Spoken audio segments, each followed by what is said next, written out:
Hello friends, today's topic for discussion is translation in prokaryotes. Translation is the process of synthesis of polypeptide or proteins from mRNA with the help of ribosome. Or we can say it is the process by which nucleotide language or the nitrogen based language from the mRNA is translated to amino acid language of protein. The whole process of protein synthesis can be broadly divided into three steps, that is initiation, elongation and termination. So first of all we can study the initiation process. See, what are the requirements for this initiation of initiated process of protein synthesis? 70S ribosome, initiated tRNA or fmet tRNA, mRNA, initiation factors namely IF1, IF2 and IF3.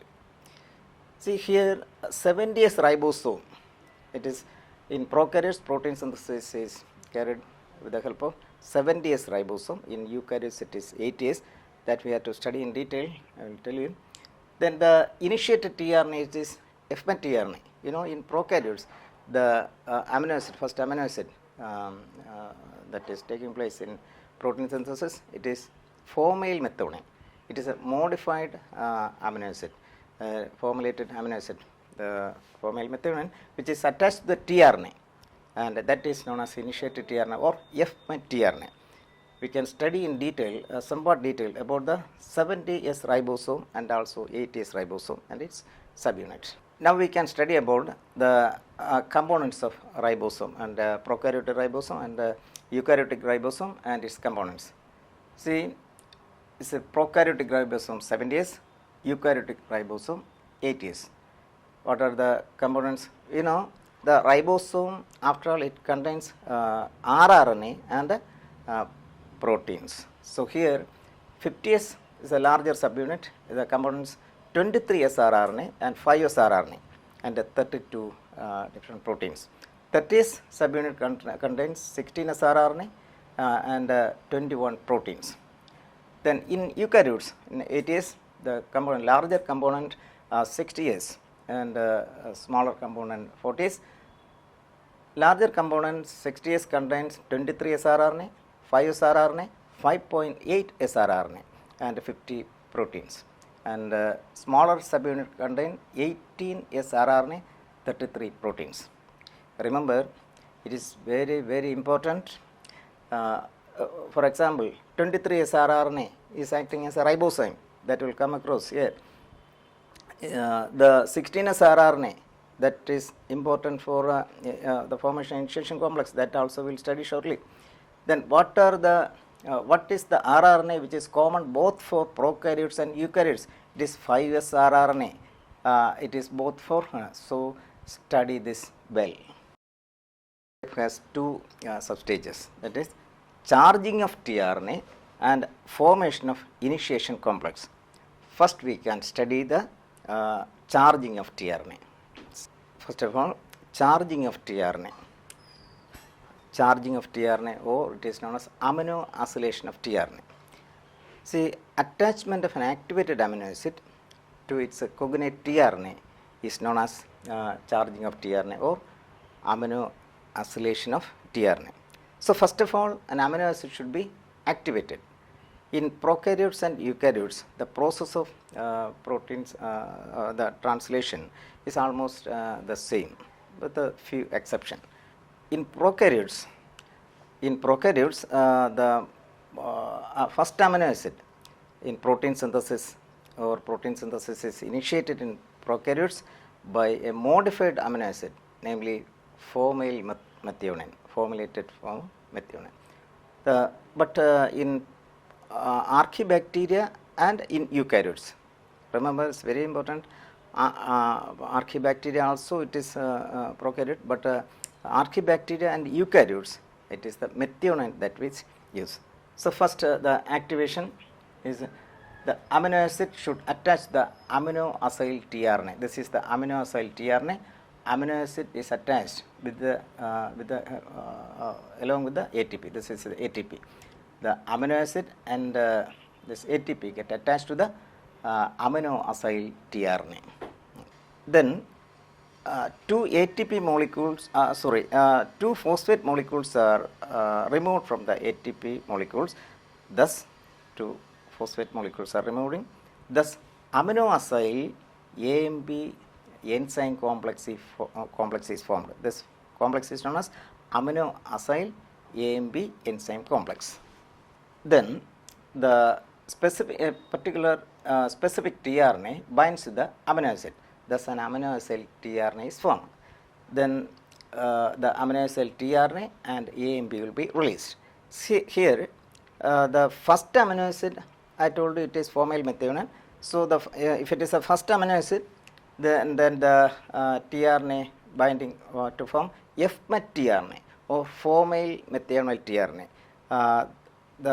This is F-met tRNA. Suppose it is the formyl methionine, then the tRNA it is formyl methionine tRNA. So all these processes are shown in this equation. You see amino acid plus ATP in the presence of amino acid tRNA synthesis from the amino acyl AMP enzyme complex, then two phosphates released. Then amino acid acyl AMP enzyme complex plus tRNA, here amino acyl tRNA formed, then enzyme AMP they get separated. So the next step in initiation process is formation of initiation complex. If the different components or different components required for this are 30S ribosomal subunit, formyl methionine tRNA, mRNA, GTP, and initiation factors IF1, IF2, and IF3. The ribosome responsible for translation in prokaryotes, it is 70S I told you, consisting of 50S unit and 30S unit. So for the first time, two initiation factors IF1 and IF3. See, IF1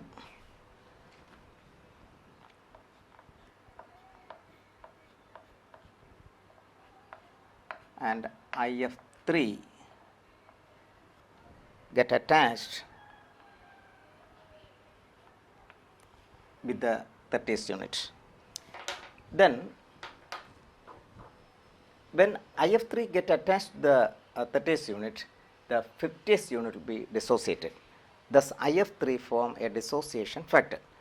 See, once this IF3 bind to the 30S unit, this 50S unit will be removed.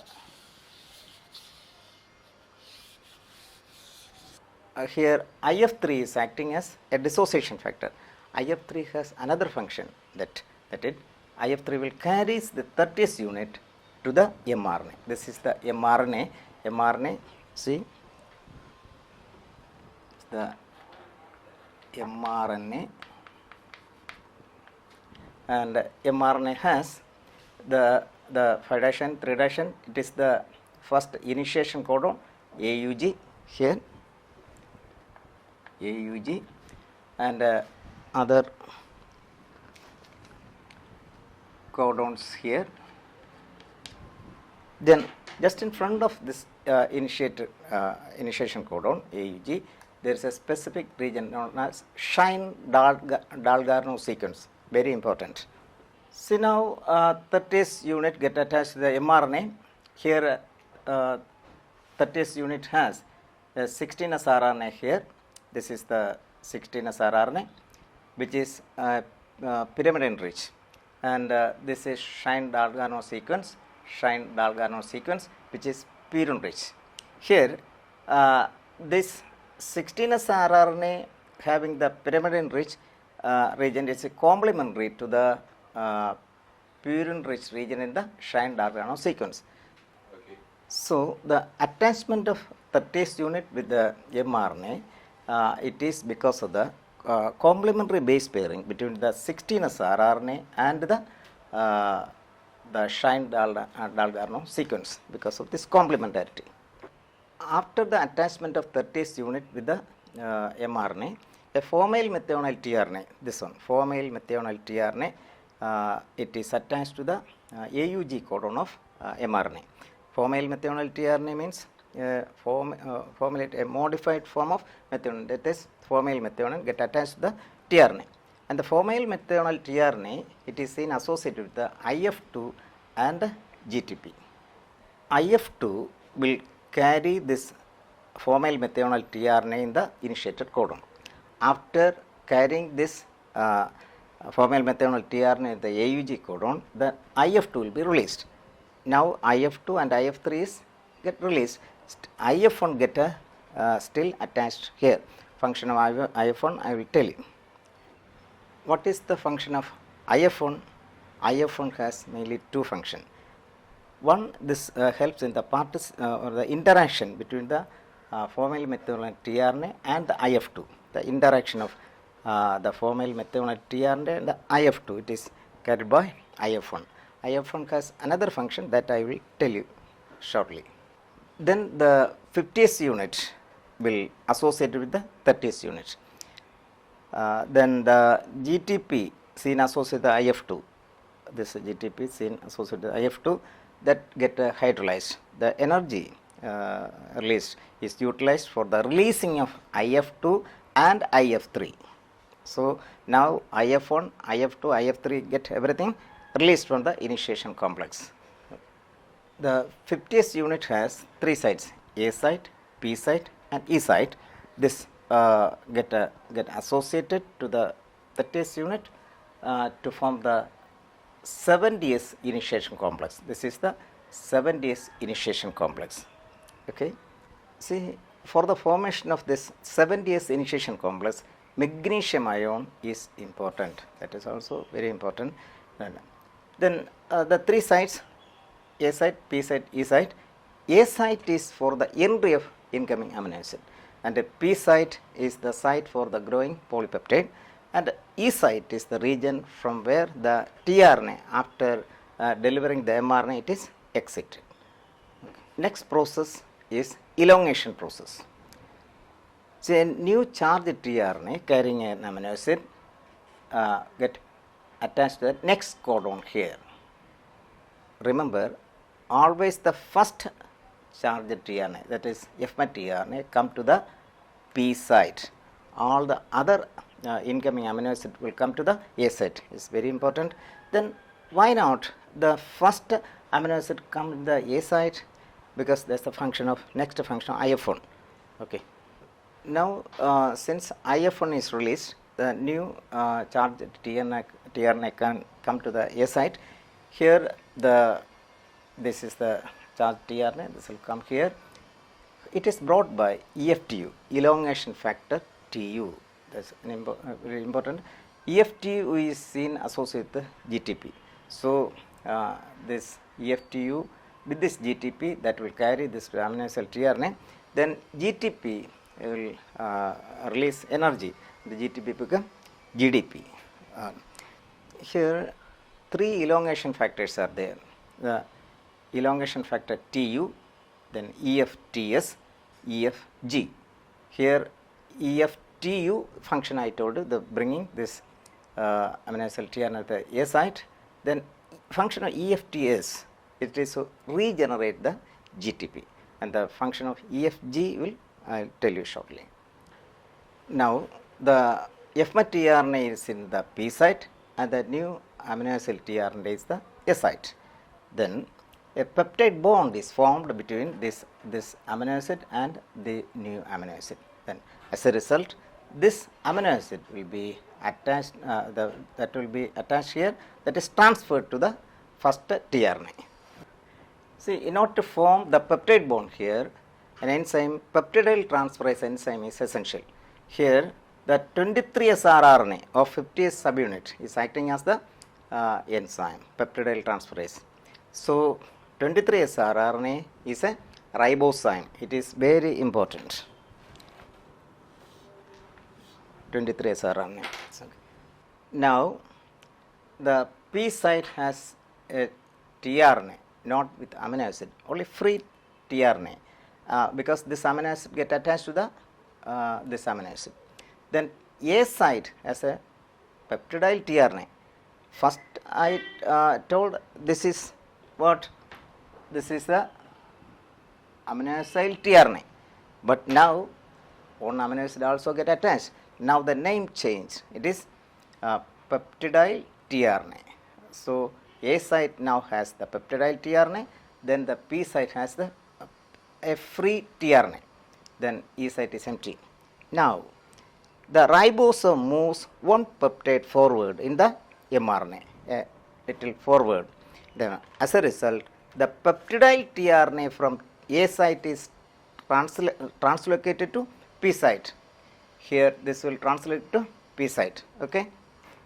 Here the ribosome moves one peptide forward, then here the translocation from A site to P site. Another factor, elongation factor, EFTG is essential. It is known as translocase. So now A site is free, then in P site contain the growing polypeptide, and the from the E site that deacylated tRNA will be exited. So now at P site we have the tRNA carrying containing the growing polypeptide chain. E site and A site is empty. Then the whole cycle is repeated till the ribosome shifted to the ribosome shift to the stop codon present in the mRNA. So the next process is termination. Elongation of polypeptide chain continues until a termination codon reaches the A site. See, a termination codon.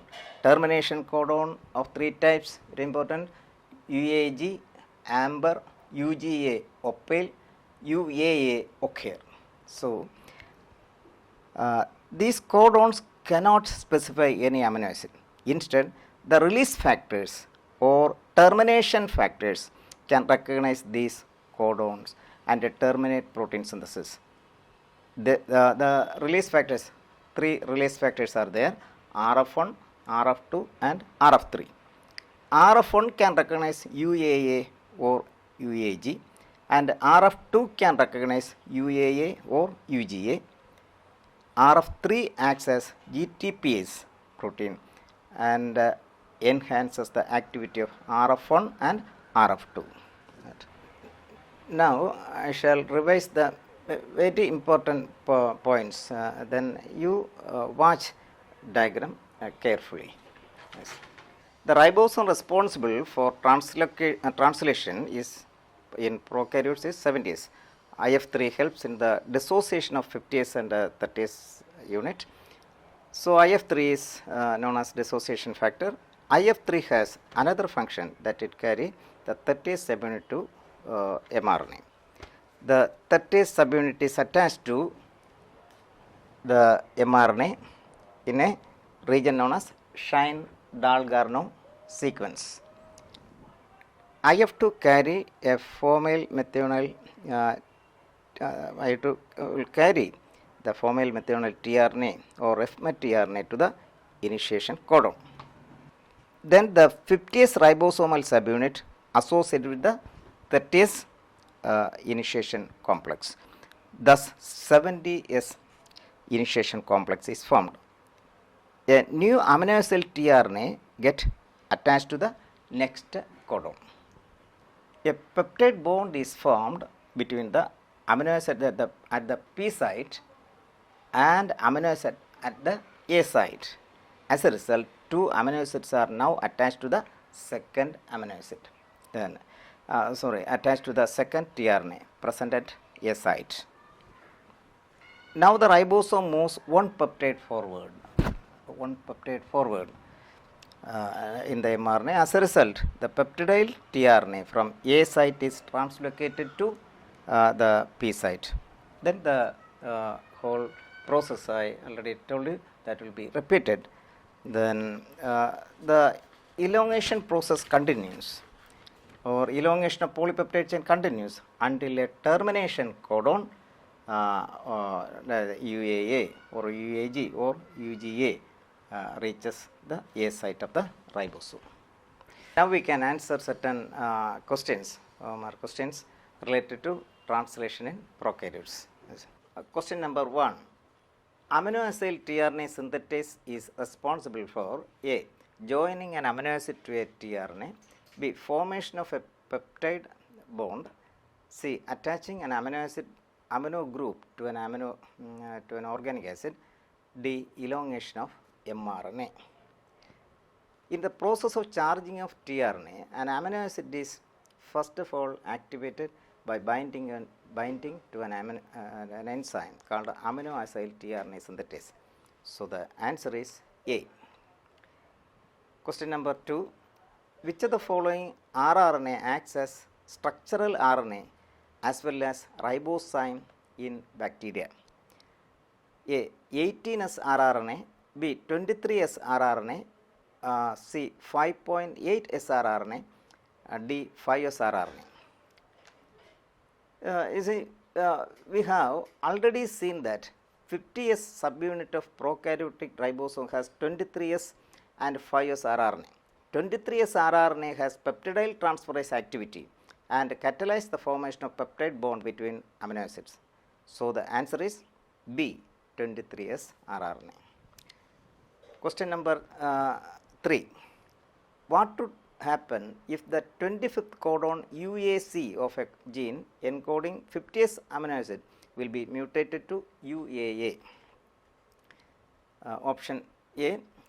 A polypeptide of 49 amino acids will be formed. B. A polypeptide of 25 amino acids will be formed. C. A polypeptide of 24 amino acids will be formed. D. 2 polypeptides of 24 and 25 amino acids will be formed. Here in a gene which encodes 50 amino acids, its 25th codon is UAC. It gets mutated to a stop codon, namely UAA. Hence, we will get a polypeptide of 24 amino acids. So the answer is C. Fourth question. If 30% of an amino acid's DNA is thymine, then A. 70% is purine, B. 20% is guanine, C. 20% of adenine, D. Both B and C are correct. Answer. If 30% of thymine is there, definitely adenine also will be 30%. Thus total 60%. In the remaining 40% of nitrogen bases, guanine and cytosine will be 20% each. So the answer is B. 20% is guanine. Last question, fifth. tRNA carries amino acid on dash site. A. 3' end, B. 5' end, C. anticodon, D.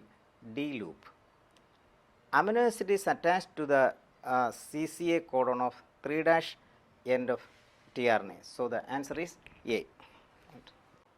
That's all about translation in prokaryotes. Thank you for watching the video.